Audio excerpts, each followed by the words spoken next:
एक मिनट जरा ठंडी आइए ना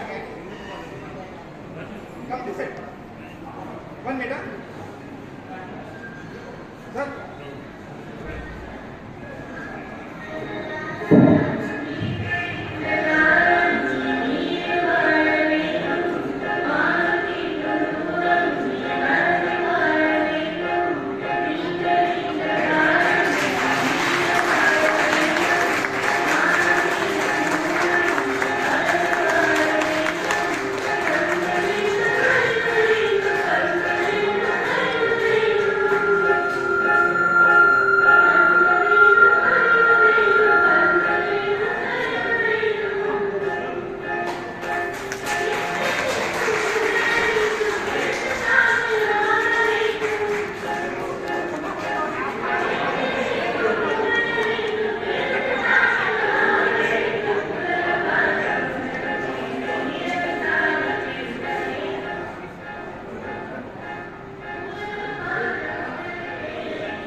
Excuse me.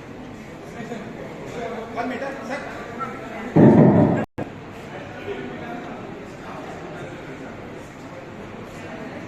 Sir, 1 minute. நடக்கும்போது அப்படிங்கிறது எனக்கு தெரியாது. நம்முடைய குழந்தைகள் வந்து எனக்கு தெரியாமலேயே இதை வந்து ஏற்பாடு செஞ்சிருக்கிறாங்க. இதுக்கு நான் வந்து எத்தனையோ மேடைகளில் வந்து நான் ரொம்ப நிமிர்ந்து நின்று பேசியிருக்கிறேன். ஆனால் இன்றைக்கு என்ன கொஞ்சம் தலைக்கு வச்சுட்டாங்க. காரணம் என்ன? ஒருவனை வைத்துக் கொண்டே வந்து அவரை புகழ்வார்கள் என்பது இது வந்து வாழ்க்கையில் நான் ஏற்றுக்கொள்ளாத ஒன்று. அதாவது நம்மை வைத்துக் கொண்டே நம்மை பாராட்டுவது அப்படிங்கிறது, அதுவும் நம்முடைய பெருமை காரியம் நம்ம பாராட்டுவது, அது கொஞ்சம் எனக்கு கொஞ்சம் கடினமாக இருந்தது. இன்னும் சொல்லப்போனால் எனக்கு வந்து ரொம்ப பெருமை என்ன இருக்குன்னா, நம்முடைய தானாவுடைய முன்னாள் தலைவரும் தற்போது எம்ஐடிசியினுடைய சிஇஓ இருக்கிற ஐயா வேல்ராசாவுடைய துணைவியார் இங்கே வந்திருக்கிறாங்க. அவங்க வந்து கிட்டத்தட்ட குலோபாவுடைய மலவாரில் வந்து இங்கே வந்திருக்கிறாங்க அப்படின்னு பார்க்கும்போது, அப்படிப்பட்ட ஒரு நேரத்தையெல்லாம் வீணாக்கக்கூடாது அப்படிங்கிறத நான் கொஞ்சம் நம்முடைய நண்பர்களுக்கு கொஞ்சம் சீக்கிரமாக பேச முடியுங்க அப்படின்னு சொன்னேன். அதே மாதிரி I must also seek pardon from my neighbor Sonali. She can't understand what is going on here, but still she is sitting quiet. அப்படிலாம் நான் இந்த விழாவை நான் பார்க்கிறேன். வாழ்க்கையில் ஒன்றே ஒன்று நான் சொல்ல விரும்புகிறேன். இங்கே வந்து சொன்னாங்க, வாழ்க்கையில் மனிதன் வந்து என்னுடைய வாழ்க்கையை பொறுத்தவரையில் இந்த ஒரு ஏழ்மையான குடும்பத்தில் பிறந்து நம்ம வளர்ந்தவங்க. இன்னும் சொல்லப்பட்டுன்னா பேருந்தில் கூட ஏறதுக்கு வாய்ப்பு இல்லாமல் பல கிராமங்களுக்கு நாங்கள் நடந்தே போயிருக்கிறோம். பேருந்தில் வந்து உட்கார்ந்து பார்க்கணும் அப்படிங்கிறதுக்காக இரவுலாம் போய் அந்த பேருந்தில் போய் உட்கார்ந்து பார்த்துருக்கோம். பஸ்ஸுன்னா இப்படித்தான் இருக்கணும் அப்படின்னு. ஸோ அப்படிப்பட்ட சூழலை வளர்ந்தவங்க வந்து இப்போது நான் உலகத்தில் ஒரு 40 நாடுகளுக்கு போயிருக்கிறேன். எத்தனை ஏர்கிராஃப்ட் உலகத்தில் இருக்குமோ அத்தனை விமானத்தையும் பறந்துருக்கிறேன். எத்தனை ஹெலிகாப்டர் இருக்குமோ அத்தனை ஹெலிகாப்டரையும் பறந்துருக்கிறேன். இந்த மாற்றம் நமக்கு எப்படி வந்ததுன்னா, அதுதான் நம்முடைய தமிழ்நாட்டினுடைய சமூக மாற்றம் அப்படிங்கிறது. அந்த மாற்றத்தினால தான் நாம் வந்து ஒரு காலத்தில் ஏர்பிளைனை பார்த்து அதை பார்த்து ஓடிக்கிட்டே இருந்த நாம் இது போன்ற ஏர்பிளைன்லாம் நம்ம பறக்க முடியுமான்னு தனித்த காலமே உண்டு. இப்போ பள்ளிக்கூடத்தில் வந்து ஸ்காலர்ஷிப் எல்லாம் கொடுப்பாங்க, ஒரு 23 ரூபா அந்த காலத்தில். அதை வாங்கினதுக்காக நம்முடைய பெற்றோர்கள் வந்து நிற்கிறதெல்லாம் பார்க்கும்போது நமக்கு ரொம்ப கூச்சமாக இருக்கும். அப்படிப்பட்ட ஒரு சூழலை இருந்து இன்று உலகத்தில் இருக்கிற எத்தனை நாடுகளாக இருந்தாலும் சரி, யாராக இருந்தாலும் சரி, அவர்களுடன் நெஞ்சை நிமிர்த்தி பேசக்கூடிய ஒரு கருவை திராணியை பெற்றிருக்கிறோம் என்றால் அதற்கு அடிப்படை நம்முடைய சமூக கட்டமைப்பில் ஏற்பட்ட மாற்றங்கள் அது நமக்கு கொடுத்தது வந்து கல்வி. ஏன்னா நம்முடைய தமிழ் மரபு என்ன சொல்றதுன்னா, அதாவது ஒரு வயிற்றில் பிறந்த இருவர் கூட எவனொருவன் கல்வி அதிகமாக அறிவித்திருக்கானோ அவனைத்தான் அந்த குடும்பமே விரும்பும். ஒரு குடி பிறந்த பல்லோருக்கும் மூத்தோர் வருகவனை என்னாது அறிவுடையோர் ஆறு அரசு செல்லும் என்கிறது நம்முடைய புறநானூற்று செய்தி.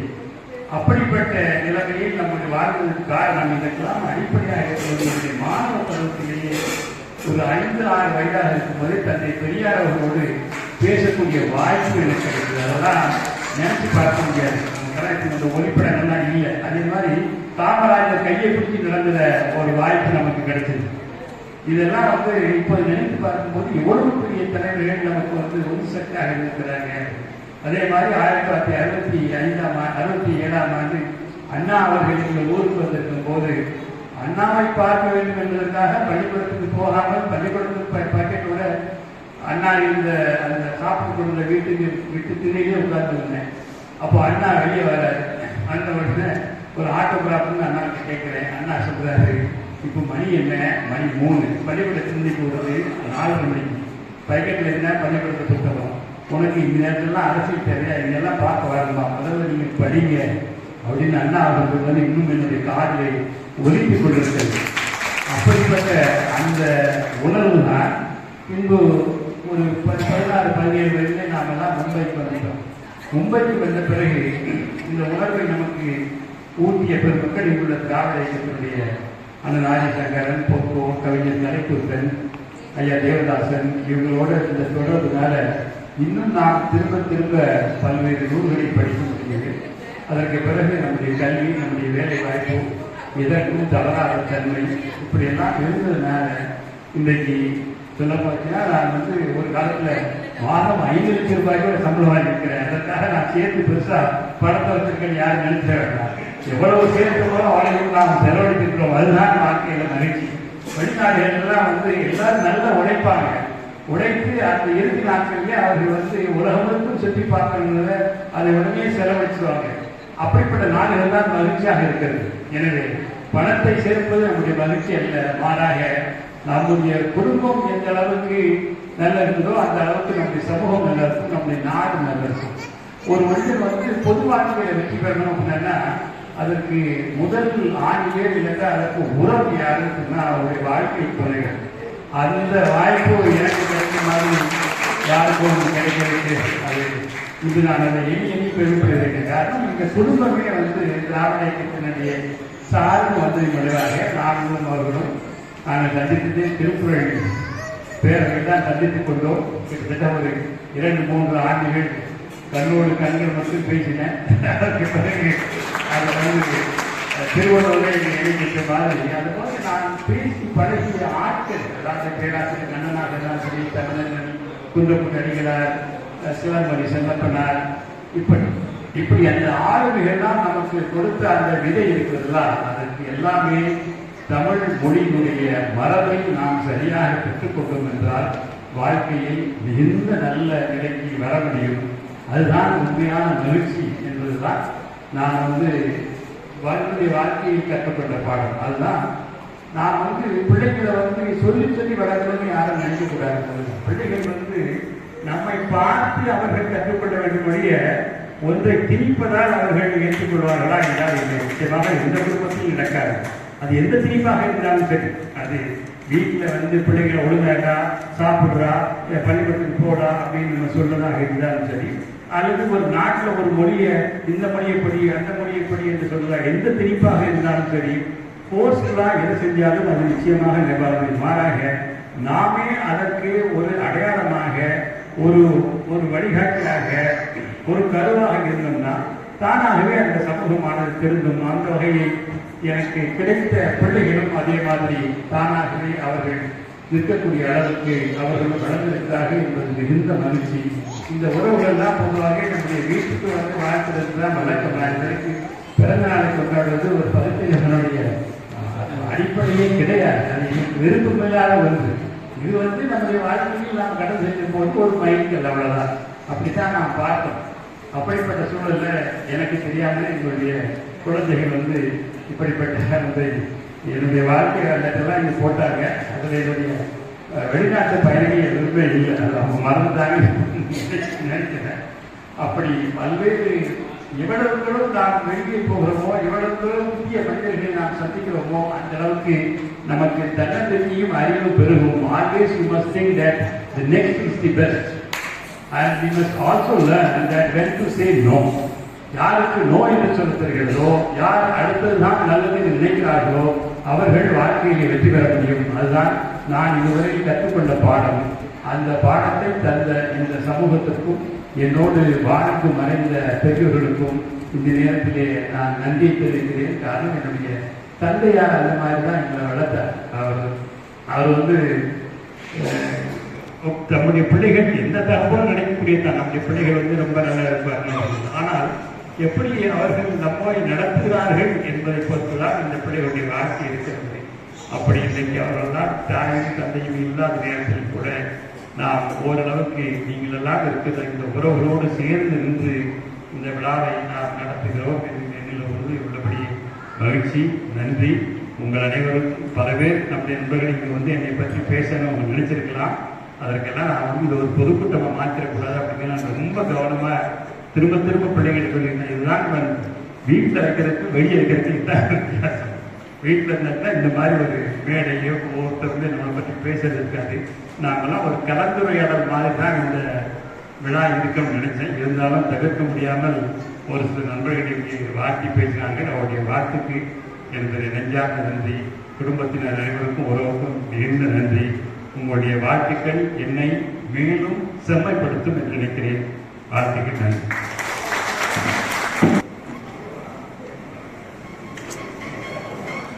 அனைவருக்கும் நன்றி. எங்கள் அழைப்பை ஏற்று அவரை வாழ்த்து நல்லுள்ளங்களுக்கு எங்கள் குடும்பத்தின் சார்பாக மனதார நன்றியை தெரிவித்துக் கொள்கிறேன். எந்த வழிபாடும் இல்லாமல் அனைத்தையும் பறித்து என்னிடத்தில் என்னை விட்டுக் கொடுக்காமல் எதையும் என்னிடம் மறைக்காமல் இன்று வரை இருப்பதால் அவர் எனக்கு கிடைத்த புதிய நானா தேடிய புதிய அதை பொக்கிஷமாக போற்ற வேண்டும் என்று உங்கள் முன்பு விடைபெறுகிறேன். நன்றி, வணக்கம்.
பெரும் கருப்புமயமாக இருக்கிறது.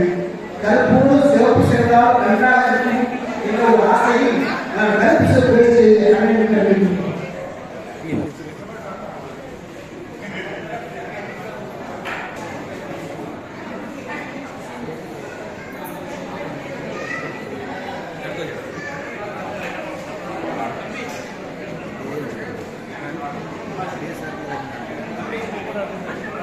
Thank you.